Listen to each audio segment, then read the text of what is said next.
Bro, so tell me, bro, what would you do if someone came, your baby came to you and said, bro, the Holy Spirit made me pregnant?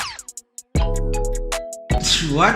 Is that what you're calling him now? Holy Spirit? That's his name. That's his name now. Oh. I'd actually be more disrespected by the fact that you think that I would actually believe that, bro. Like, yo, I don't know, like, bro, imagine. I'd have to go ask my friends, listen, and be honest with me, bro. Am I a clown to you guys? I'm a clown. If I'm a clown, please be honest with me. Like, what would make you go and tell me that I think that will be okay and that I will believe what you're saying? Wait. Do you think I'm a toddler? Am I 12, bro? Hey, yo, Joe. I heard that your girl got pregnant by Holy Spirit, bro. The thing is, if he told his friends would have probably encouraged him to take her to the fields to get stoned to death. Because back then, in those times, like, hey, bro, if you perform for cheat, another person, if you cheat, hey, stone one time. You're getting bricks, bro. One time. They stone you to death. Another one, imagine they tell you, your wife, who is currently barren and can't have kids, and is currently at the old age also, is going to have a child. Tell Kevin that I see you. This is personal, and you can't joke about things like this. And you can't joke about that. Like, that's not actually okay. Went too far. Now you I don't appreciate that. Now they get the child by God's grace. A miracle happened in their life. Now God says, okay, that child that I gave you, sacrifice. Like, bruv, hey, Abraham, bruv. You remember that child I gave you? Yeah, Isaac. Holla at him. Holla. Yeah. This voice in God, it sounds like this one is coming from the enemy. I would tell myself that. I'd be like, God would not say that. Another question. Imagine they told you that, I want you to sacrifice your own life for the entire world. What did the world do for me, bruh? There's like literally 40 people that know me by name. Like, and 40 is even a big number. That's a lot. There's too many people. Now I must die for 8 billion, bro. I'm not doing that. That's not happening, bro. These people don't even know me. They don't know me. You know when they went to go pray on the mountain, right? Yeah. And Jesus knows that I'm gonna die for these gents. Tomorrow morning I'm going to die. I asked you gents, my disciples. Yeah. Okay, bruv, I'm going to pray. You guys just pray in the meantime. Jesus goes there, he's sweating blood. He's crying there. He's like, it's like, God, bruh, if this cup can miss me, please miss me with this cup. If this can miss me, I beg. Then Jesus goes back and he finds his disciples gone in sleep, bro. He's like, what? I asked you for one thing, bruv. I'm about to die. You guys are sleeping, bro. Shout out to God. You see, God, you see, this is the people I have to die for. I'm not doing miss. Forget that, bro. Forget that. If there's a Champions League for people in the Bible, these are like some of the people in the Champions League. These are like the Real Madrids, your Barcelonas and whatnot. You see, and if there was a Bible for us today in the 21st century, the question is, would you be part of the Champions League?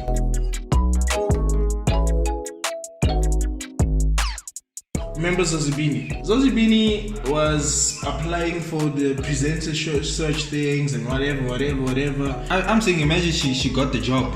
You wouldn't be seeing Miss Universe right now. If she got that job, she wouldn't be Miss Universe.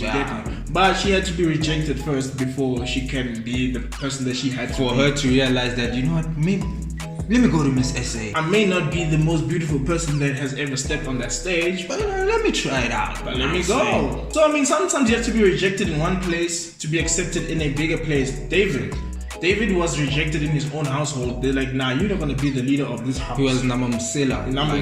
In fact, imagine if Samuel comes to the house, he's like, I wanna anoint a new king. Hey, show me all your sons. Let's talk. So now in fact, Jesse, David's dad is parading all the other sons. Obviously, he starts with the prettiest one. He's like, hey, you know, this is my son, bro. Look, his decks and everything. The fade is too clean, it's fresh, bro. And Samuel's like, nah, that ain't him. Nah.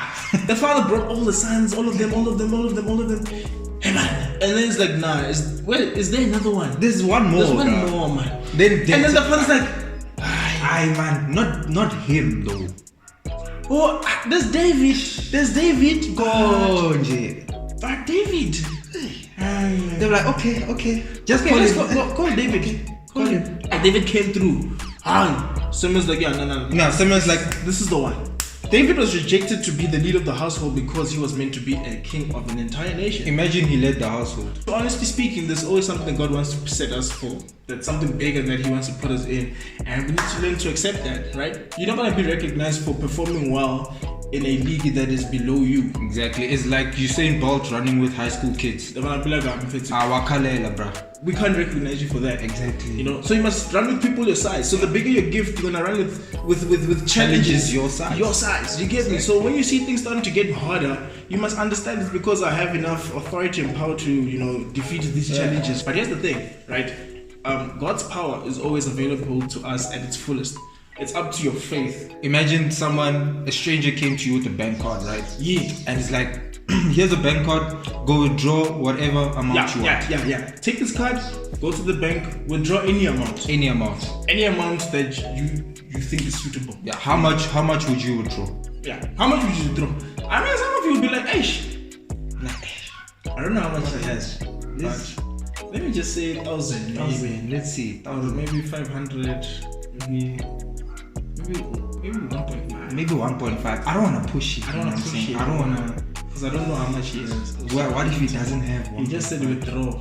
Exactly. And I need textbooks, so 600. You see? Yeah, 600. He didn't tell you how much was in there. He didn't tell you. Then you find when you see, after you withdraw and get it shows you balance. Then you see the receipt, it says available balance 50 million. Yo. You're gonna be like, yo.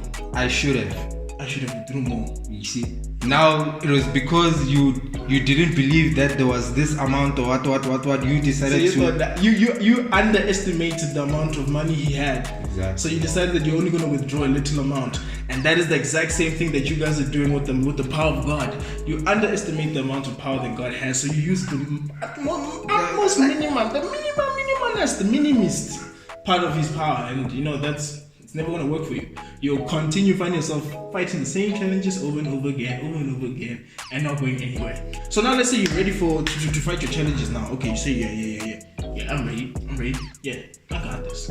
You know, and then the challenge becomes a bit too much.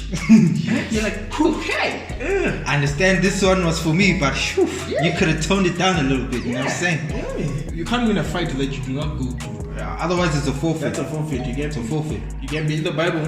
Jehoshaphat. Yeah, that one. That guy. That one. Right? He was fighting an army that was 10 times the size of his. That's how little they were compared to the other soldiers. So they're like, don't worry. God is saying to you that, look, you won't even have to fight this battle. I got this. Don't worry about it, sweetheart. You've already won. So Jehoshaphat was like, okay. God said, okay, look, go to the battlefield.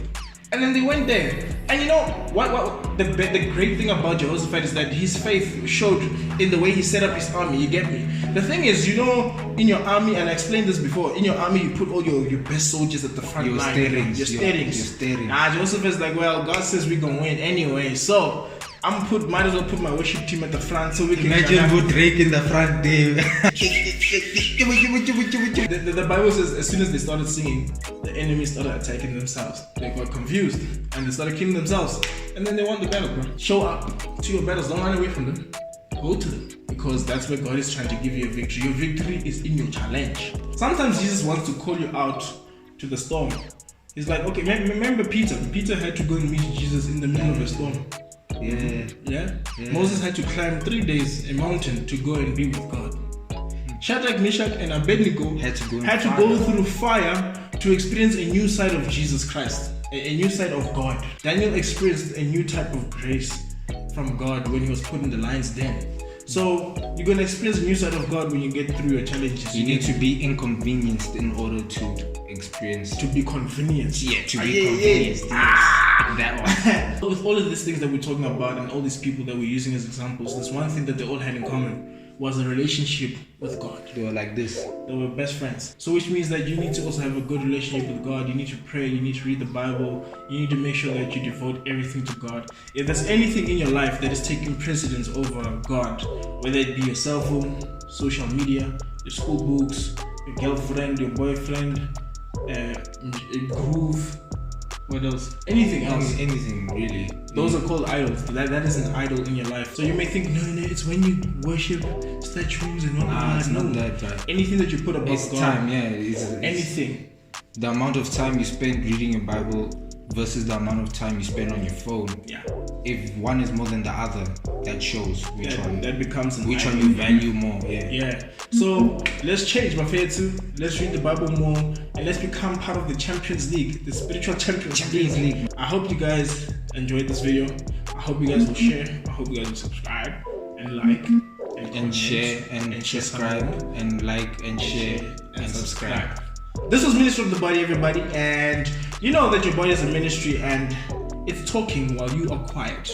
So what is your body saying to us?